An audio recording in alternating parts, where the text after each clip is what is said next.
je sais que c'est un objet nouveau. C'est donc un prototype que nous allons voir ce dimanche. Il y aura donc des choses imparfaites, je le dis parce que je suis un peu angoissé, savoir si nous allons réussir tout ce que nous entreprenons. Nous avons tiré au sort les 2/3 de la Convention, si je ne me trompe pas, 650 sur le millier qu'il va y avoir. Parmi les signataires, il y en a 135 000 de la France insoumise, c'est-à-dire des personnes qui ont décidé de donner leur appui à ma candidature.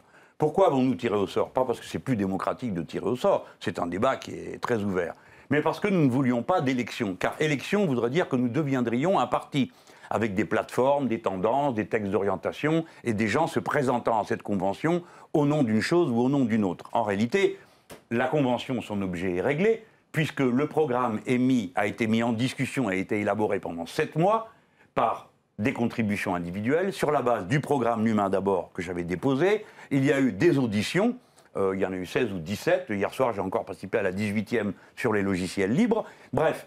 Et ensuite, les organisations politiques qui apportent leur soutien à ma candidature ont elles-mêmes fait leurs propositions. De tout ça, nous avons tiré un texte qui lui-même est en ce moment en cours de vote à l'intérieur des 137 000 votants. Il a fallu tirer au sort et nous allons donc faire quelque chose que personne n'a jamais fait. Tirer au sort une convention, des gens viennent, ils participent à un débat. Quel est l'objet exactement de cette convention? Parce qu'on ne comprend pas bien. Donc le diagnostic, pour vous, il est derrière vous.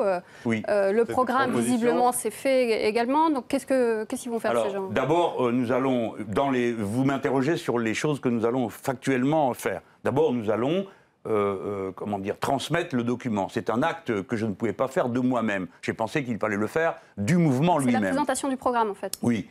Nous allons le présenter. Il y aura encore des modifications, j'imagine, de dernière minute. Il y aura un classement des priorités qui va être fait par les participants. Et il y aura quelque chose qui me paraît très important, c'est le donner à voir.